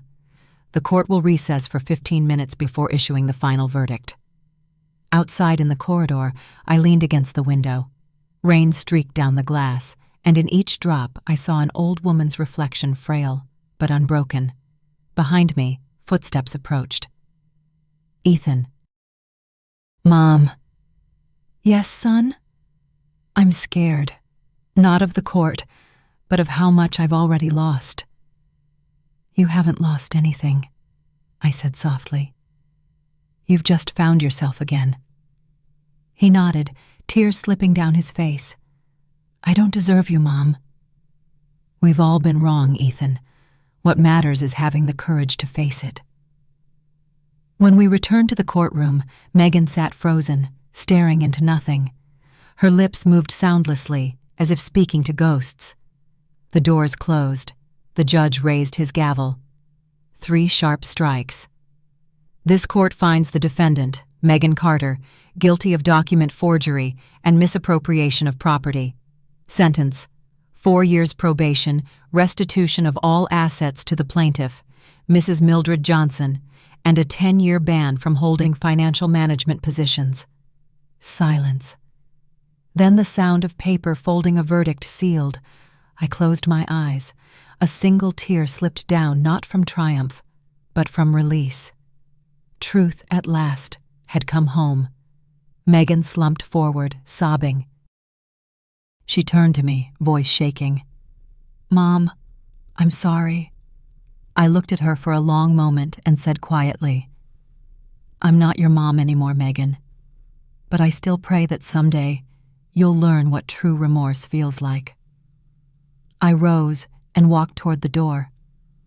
Outside, the rain had stopped. Weak sunlight spilled across the courthouse steps. I breathed in deeply, and for the first time in years, the air felt clean. The storm had passed. After the judge pronounced the sentence, the courtroom stayed utterly still. Only the sound of footsteps echoed officers approaching, placing a hand on Megan's shoulder. She didn't resist, didn't speak. Her face was pale, eyes red and hollow, as she glanced around, searching for someone, anyone to hold on to. But no one met her gaze anymore. I stood a few steps away. When our eyes finally met, she whispered hoarsely, "Mom, I'm sorry." I looked at her calmly. "I forgive you, Megan, but you'll have to learn to forgive yourself."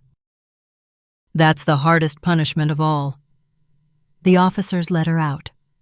The heavy wooden door closed behind her click. A sharp final sound that felt like the period at the end of a long, painful chapter. Outside the courthouse, sunlight broke through the gray. Ethan walked up, eyes rimmed red but smiling faintly. "It's over, Mom." "Yes," I said softly. "No one has to be afraid anymore." Reporters surged forward, cameras flashing. "Mrs. Johnson, do you feel triumphant, winning against your daughter-in-law?" I shook my head. I didn't win against anyone. Justice was found, and I was freed. Another asked, "What would you say to others facing the same injustice you did?" I looked straight into the lens, my voice steady. "Stand up. Don't let your silence become someone else's weapon." That line aired on the evening news. Social media called me the woman who taught the world how to rise. But to me, none of the praise mattered. What mattered was that I had finally returned to myself. And that night, I went home to the house that had almost been stolen. The wooden door, the faded paint, the old curtains all still there. I sat down in the familiar armchair and looked up at the family photo on the wall. 3 smiling faces, mine, my husband's, and Ethan's. Megan's smile had once been there too, bright but false. Now she was only a ghost in memory. Ethan arrived later, holding Liam by the hand. The boy ran straight into my arms. "Grandma, where's Mommy?" "She's gone away for a little while," I said gently. "When she's truly sorry, she'll come back." "Are you mad at her, Grandma?" "No, sweetheart, because if I stayed angry, I'd never know peace again." Liam nodded and nestled against me. His heartbeat was soft, steady. For the first time in years, I felt peace. Ethan sat across from me. "I quit my job," he said quietly. "I want to stay here with Liam for a while, to take care of you." I smiled. "You don't owe me anything, Ethan. Just be honest. And never let your son grow up with lies." He nodded, eyes glistening. "I promise." We sat there together 3 generations, in that small, worn house. The sunset spilled through the window, painting the cracked walls in a soft golden glow. Outside, the wind rustled through the trees, birds sang their evening songs. The world went on, but for me, time paused in that single still moment where truth, justice, and family finally met in quiet harmony. I stepped out onto the porch and looked at the darkening sky. A few stars had begun to appear, trembling faintly. I whispered to myself, "At last, my love, I kept the house. But more than that, I kept my heart." And in the night breeze, I could almost hear my husband's voice, soft and warm. "And you kept the soul of this family." I closed the door behind me. The lights glowed gold and gentle. Liam had fallen asleep in my arms, his breathing even. I kissed his forehead and murmured, "Sleep well, my darling." Tomorrow, we begin again. The door shut quietly. Outside, the night was peaceful, and after all the storms, justice had finally taken form, shining in the gentle light of forgiveness. 3 months after the trial, the city had already forgotten the name Megan Carter. The headlines that once screamed her story were now buried beneath fresher scandals. But for her, every day that passed was another silent trial one held inside her own mind. She'd been given a suspended sentence because of her young son, but the 10-year ban from financial work stripped her of everything else. No career, no friends, no family, only a small rented apartment on the edge of the city where mornings began with the sound of traffic and nights ended with the relentless ticking of the clock. Every morning, Megan still kept her old routine, made coffee, opened her laptop, but the inbox was always empty. No emails, no reports, no one asking for her opinion. No one remembering that she had once been the youngest financial director at Fin Group. She watched the blinking cursor on a blank screen, listening to her own heartbeat, slow, tired, hollow. The first time she went grocery shopping after the trial, whispers followed her down the aisle. "That's her, right?" I saw the video, same voice. How can she still show her face? Her cheeks burned. She turned and walked away quickly. Rain poured on the way home. Her coat clung to her. Her hair stuck to her skin. But she didn't stop. She couldn't. Because she knew stopping meant hearing her own thoughts. And that was worse than the noise outside. One evening, she tried calling Ethan. The phone rang and rang, but no one answered. On the third attempt, a text arrived. "Please don't call again. Liam is fine." 8 words, sharp as a blade. She broke down. Her sobs echoed in the empty apartment. "My son, I just wanted to hear his voice.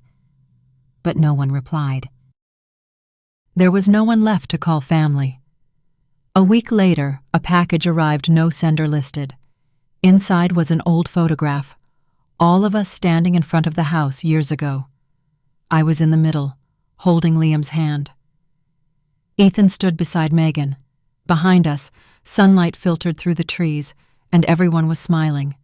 Someone had written on the back, "Back then, you were still someone we trusted."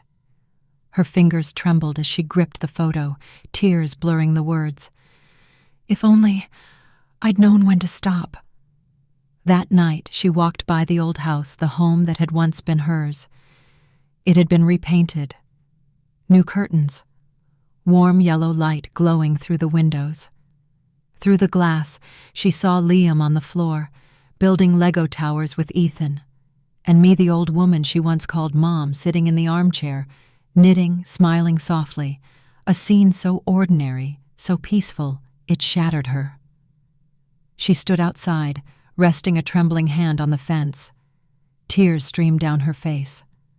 No one saw her. No one knew she had ever belonged there. The wind blew cold, carrying the damp scent of earth and jasmine, the scent she once mocked as old and outdated. Now, it was the smell of everything she had lost. "Mom," she whispered into the wind. "I'm sorry." But the apology dissolved into the night. That evening, back in her apartment, she opened a notebook for the first time in months and began to write. Day 92 since sentencing.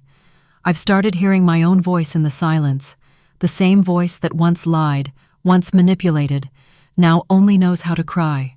I don't know what I still believe in.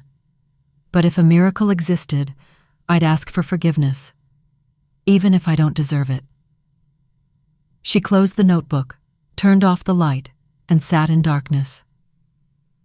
Outside, rain began to fall again, steady, quiet, and mournful. It sounded like time itself, tapping gently on the walls, reminding her that some sentences last a lifetime, without ever needing prison bars.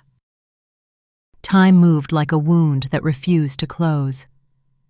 Megan lived in a small third-floor room of a decaying boarding house. The walls were stained with mold, water dripping steadily from the ceiling into a plastic bucket. By day, she worked as a waitress at a cheap diner. By night, she cleaned tables, washed dishes, and stared at the lifeless glow of her phone screen. No calls, no messages, no one asking if she'd eaten. The silence that once drove her mad had become routine, a rhythm of guilt she carried in every breath. Sometimes, customers recognized her. A middle-aged man once squinted and said quietly, "Aren't you Megan Carter from the news last year?" She forced a thin smile. "No. People say I just look like her." He nodded, eyes laced with disdain. "If it were you, I'd say you got what you deserved." Megan lowered her head and wiped the table. Her hands trembled, but she didn't respond. Defending herself had become a luxury she could no longer afford. Her pay barely covered rent. 3 months in, the landlord raised the price.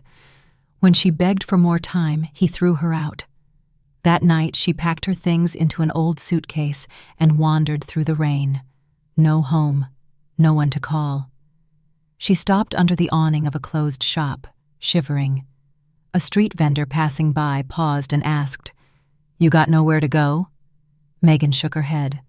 The woman sighed and pressed a warm baguette into her hands. "Eat. As long as you're alive, there's still a road." Tears fell instantly. It had been so long since anyone had spoken to her with kindness. That night, she rented a tiny room in a workers' neighborhood. No bed, just a thin mat and a dim yellow bulb. She curled up, clutching the old family photo, the one I had once sent back to her. In it, my eyes were gentle. Liam's smile was radiant, holding his favorite toy. She whispered, "If only I hadn't been greedy. If only I'd known when to stop." Her tears soaked the photograph. Outside, the city hummed horns, rain, and the weary rhythm of lost souls. After that, the dreams began, always the same. She stood in our old house, the lights warm, the faint scent of jasmine in the air. I sat in the armchair. Liam played nearby. She knocked on the door. I turned to her and smiled, but my eyes were cold. "Megan," I said evenly, "why have you come back?" "I just want to see Liam." "No, he doesn't even remember who you are. Please, just one word. Too late." I turned away. The door slammed shut, leaving her outside in the rain, empty-handed. She always woke drenched in sweat, heart racing, tears streaming. The dream returned every night until she no longer dared to sleep. She'd just sit awake, watching the flickering light bulb, listening to the rain, counting the hours. Once she wandered near the old neighborhood, our house. She stood far away, hidden in the shadows. Through the open window came the sound of Liam's laughter, bright, ringing, pure. She smiled through her tears. "As long as you laugh like that, my son, I won't come back." Then she turned and walked away, small, slow steps, heavy with regret, each one a whispered confession. She didn't know how long this life had gone on. Days blurred, weeks vanished. Until one morning, while wiping tables at the diner, she heard the radio announce, "The City Court has awarded the Inspiring Woman of the Year honor to Mrs. Mildred Johnson, recognized for her courage in standing up for justice and motherhood." She froze. The glass in her hand slipped, shattering on the floor. Everyone in the diner turned, but she heard nothing. Her ears buzzed, eyes flooded, and then she smiled, broken, trembling. Of course, she deserves it, and I deserve the silence. Megan turned, walked out of the diner, leaving behind the whispers, the stares, and the world that had once been hers. The winter that year was colder than anyone could remember. Wind swept through gray streets, carrying the sharp, salty breath of the sea. Megan lived alone in a tiny room on the third floor of a decaying boarding house. The windows were shut tight. Her breath came out in faint clouds. The coughing grew worse. Each fit rattled her chest like broken glass. At the clinic, the doctor said curtly, "Your lungs are weak malnutrition, long-term stress. If you don't treat it, it'll become chronic." She nodded. No medicine, no prescription, no money, and maybe nothing left worth saving. At night, she sat by the small wooden table, staring through the fogged window. Rain pattered softly on the tin roof. She took out her old notebook, opened to the last page, her hands trembling as she picked up the pen. Paki. For the first time in months, she didn't write to complain, she wrote to apologize. Each stroke of the pen was jagged, deliberate, like carving a wound into paper. "Dear Mom, I don't know where to begin. Maybe you'll never read this, but I need to write it anyway, because this is the first and maybe the last time I have the courage to face myself. I thought I was strong, capable. I believed that power would earn me respect, love, security, but I was wrong. I was just a coward, afraid of losing, afraid of being alone, so afraid that I pushed everyone away. When you told me, if you fear losing, why aren't you afraid of losing yourself?" I was angry. Now I understand. The one who lost the most was me. I lost my honor. I lost my husband. I lost my son. I even lost the right to call you Mom. Now I live between four walls. No friends. No voices. Only your voice in my head, steady, cold, but painfully true. Every night I dream of you and Liam. You hold him close while I stand outside the door, knocking. No one ever opens. If I could change anything, I'd go back to the first day I stepped into your house, the day you hugged me and said, "Welcome to the family." I wish I had held on to that smile instead of crushing it under my greed. I know you don't need my apology anymore, but please believe me, I pay for it every day, with every breath. The world may have forgotten, but I haven't. Each morning, I still see Liam's face. I still remember the house, the scent of jasmine, and your voice saying, "Eat, dear."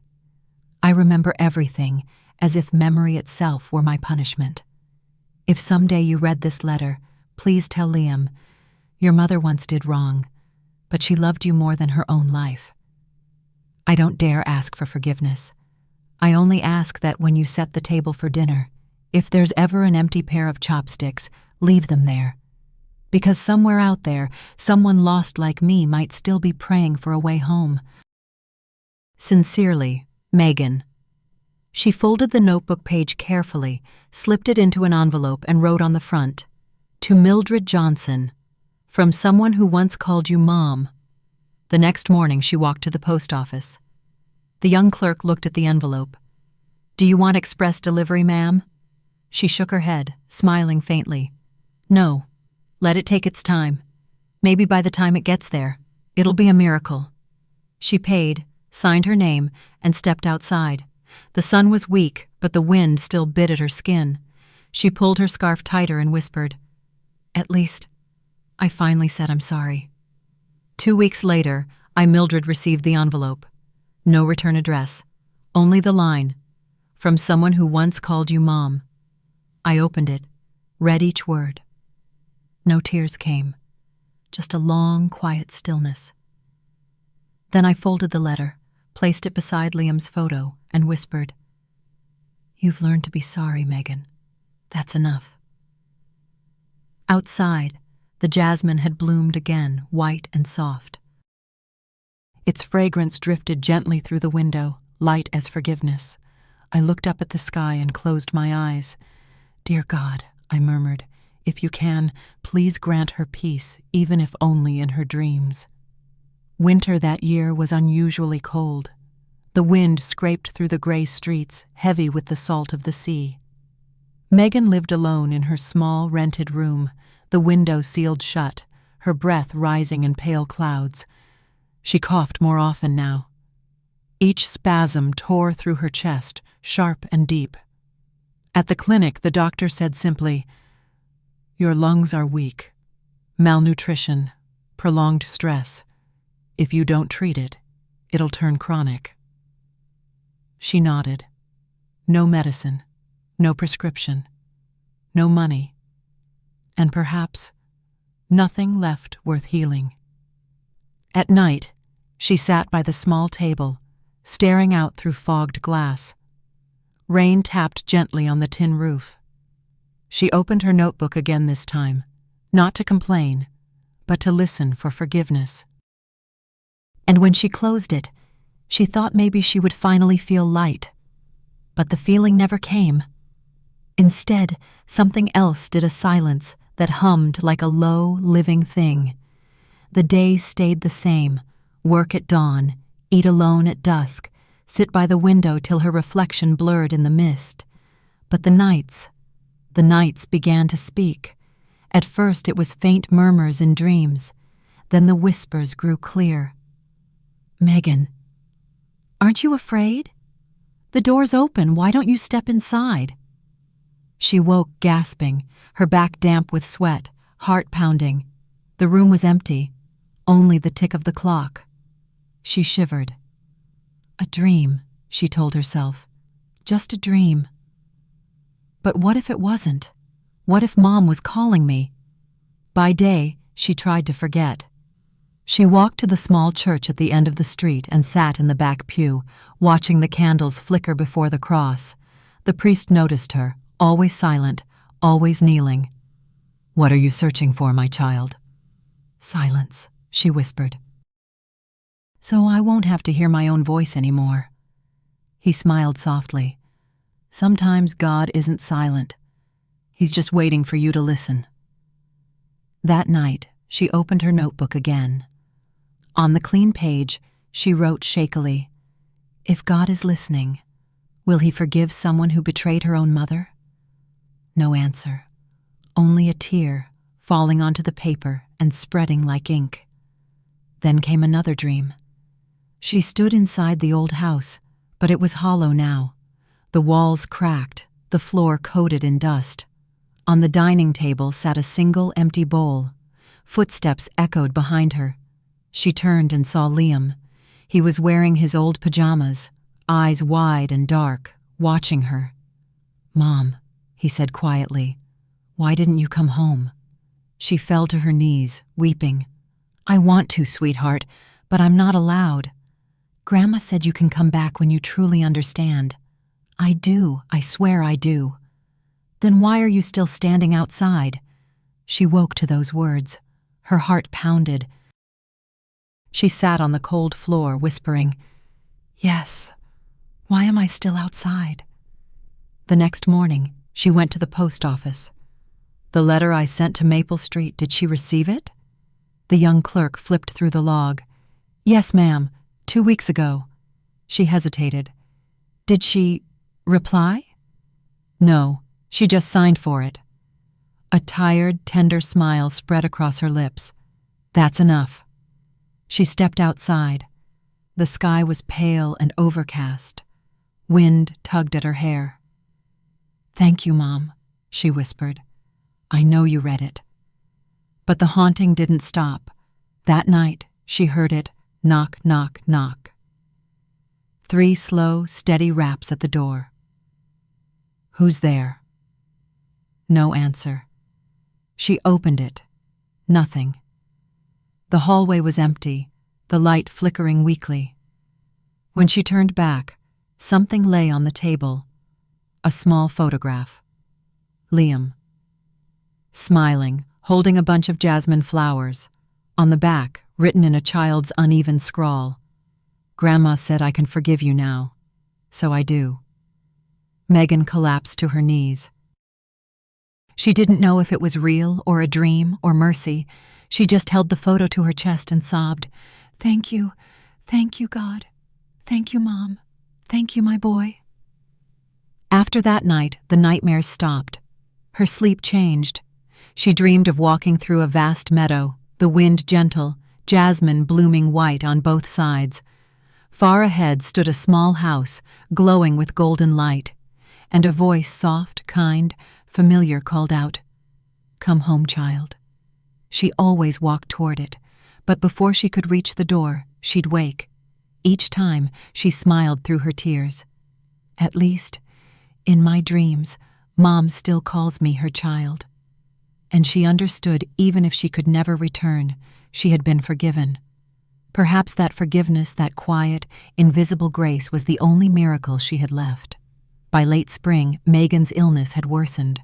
The doctor urged her to be hospitalized, but she refused. She didn't want to die in a cold white room filled with the hum of machines. She wanted to go somewhere she could still feel human, not a sinner waiting for judgment. One morning, she packed a few clothes into a small canvas bag. Inside, among the worn scraps of her life, she placed one precious thing, a small brown teddy bear, the one I had given to Liam on his 3rd birthday. She dusted it off, stitched the torn arm with clumsy hands, and whispered to herself, "You loved this bear so much. Grandma told you to keep it to remember me. Now, I'm giving it back to you." By late afternoon, she boarded bus 17, the route that passed Maple Street, where our house still stood. She sat in the last row, watching the city slide by. The people, the laughter, the rush of cars, all of it distant, belonging to a world that had long moved on without her. She felt like a shadow walking through the living. When the bus stopped at the old corner, she stepped off. Our house stood at the end of the street, the roof new, the walls white, jasmine vines spilling over the fence, scenting the cool evening air. She stayed hidden behind a tree, afraid even of her own footsteps. Through the window, she saw Liam bent over his homework, me sitting beside him, Ethan setting the table. Their laughter floated out through the open window, soft, steady, and warm, like a song she once knew. A family whole again, peaceful. A place where she no longer belonged. Tears welled up. She murmured, barely a breath, "Good. This is how it should be. At least my boy is happy." The lights came on inside. The warm glow spilled across the porch. She pulled the teddy bear from her bag, brushed its fur one last time. The fabric was faded, one button eye missing, but the faint scent of jasmine still clung to it. She kissed its forehead and whispered, "Stay with him, never leave again." Then she placed the bear at the front gate with a small folded note. For Liam. From Mom who loves you, no matter how far away she is. She sat for a while longer, watching quietly. A moment later, Liam came running to the porch, maybe drawn by a sound. He looked around, then spotted the bear. His face lit up with wonder. "Grandma, my bear came back." "Maybe someone wanted to return it to you," I said, smiling. "Who?" "Someone who loves you very much." I glanced toward the street, nothing but the trees swaying in the wind. Across the road, Megan leaned against the trunk, one hand over her heart. She watched the boy clutch the bear, her lips trembling into a faint, peaceful smile. "You found it. That's enough," she whispered. A coughing fit seized her, fierce and unrelenting. She sank to her knees, but kept smiling. The light from the house spilled across her face, pale, thin, but finally calm. "Mom, thank you for forgiving me," she whispered. Then she turned and walked down the long, quiet street. The wind lifted her hair, carrying her away in silence. No one saw her leave. No one heard her footsteps vanish into the dark. The next morning, I opened the door and found a gray scarf draped over the fence. The fabric was frayed, damp with dew, and instantly familiar. Megan's old scarf. I picked it up and sighed. She was here. Ethan stood beside me, silent. After a moment, he said softly, "Mom, I think she didn't want anyone to know." "I know," I answered. "She only wanted to see us once more." I held the scarf to my chest and looked up. The sky was impossibly blue, clear as glass. The jasmine bloomed white and still, glistening in the gentle sun. "Lord," I whispered, "if that lost soul has truly repented, please, let her rest in peace." That night, Liam went to bed with the teddy bear in his arms. Half asleep, he murmured, "Grandma, I think my mom came back." I smiled, brushing his hair. Maybe she did. And she left behind the most precious thing, her love. He nestled closer and whispered dreamily, "I forgive her, Grandma." I nodded, eyes glistening. "Yes, my dear, forgiveness is the only way to keep peace in your heart." Outside, the breeze stirred. A single jasmine petal drifted down onto the windowsill, glowing in the moonlight. I watched it for a long moment and whispered, "Go in peace, Megan." 1 year passed since the court's verdict. The city remained the same, the old streets, the corner cafe, but to me, everything had changed. I no longer lived in fear or bitterness. I'd learned to breathe slower, smile softer, and forgive with grace. Every morning, I rose early to water the jasmine. The same flower Megan once called old and dull now bloomed white across the porch. Its scent wasn't loud. It was quiet, gentle, and steadfast, like kindness itself. Liam was older now, starting 2nd grade. He was bright, tender, and loved to draw. Often, he sketched our family, his father, me, and always his mother. In every drawing, she stood a little farther away, holding a bouquet of jasmine. I once asked, "Why is your mom standing so far, sweetheart?" He smiled and said, "Because she's in the sky, Grandma. But she still watches me." I smiled too. I didn't know where he'd heard that, but I understood forgiveness had already taken root in his heart. I began teaching cooking classes to single mothers in the neighborhood. Many of them had known betrayal, abuse, or grief.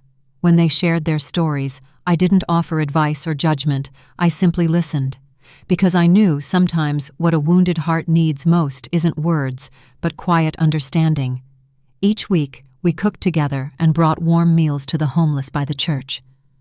Once, a young woman hugged me and whispered, "Thank you. You make me believe good people still exist." I smiled and replied, "Good people never disappear. They just rest when they're tired." Then one afternoon, the phone rang. It was the priest. He said a woman named Megan Carter had come to his church often, sitting in silence every evening, and now her name had been entered in the book of the departed. I said nothing for a long while. He added gently, "She passed in her sleep, peacefully. No one came to claim her, but in her pocket there was a photo of your family. I thought, you should know." When the call ended, I sat by the window. The jasmine was blooming again, white and pure. I didn't cry. I just listened to the wind brushing through the leaves. Then I whispered, "Thank you, Megan. You finally found your peace." The next evening, I went to the little church down the street. The candles still burned. I knelt and placed a white jasmine branch before the altar. "Thank you, Lord," I prayed softly, "for teaching me that justice doesn't only live in courtrooms, but in hearts that know how to forgive." As I stepped outside, Liam ran toward me, clutching a new drawing. "Grandma, look, I drew Mom." In the picture, his mother stood in a garden of jasmine, smiling, bathed in golden light. "What did she say in your dream, Liam?" "She said she's sorry." "And what did you say?" "I said, I love her." I pulled him close. Tears came, but they were tears of peace. "You did the right thing, my dear. Only love can save those who've fallen." That night, I wrote in the old brown notebook, the one I'd started when everything began. On the final page, I wrote, "Justice doesn't come from a verdict, but from conscience. Some think they've won when they gain possessions, but they've lost when they trade away their humanity. And some think they've lost, but they've truly won because they kept their compassion. Forgiveness is not forgetting. It's choosing peace instead of revenge." I closed the notebook. Outside, the breeze carried the scent of jasmine again.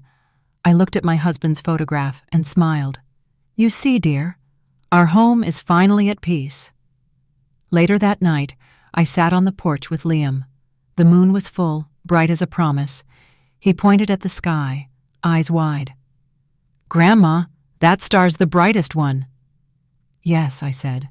"That's your mom's star." "Really?" "Really. Everyone who's truly sorry gets a star to help them find their way." He stared at the sky for a long time, smiling. I smiled too, my heart light as the wind, because I finally knew. Every pain holds meaning, if, in the end, it leads us back to kindness. And so, I end this story here. No more tears, only light. Megan, the woman who once hurt me, taught me the greatest lesson of my life. That family is not defined by blood, but by respect and love. I write these words not to reopen old wounds, but to tell anyone reading, if you carry hate in your heart, let it go. If you've been betrayed, forgive, because only when you choose forgiveness do you finally become free. And if you've ever witnessed a story like this, don't stay silent, stay with me, because the next story will remind you, even the cruel can cry, and the broken can still become the light.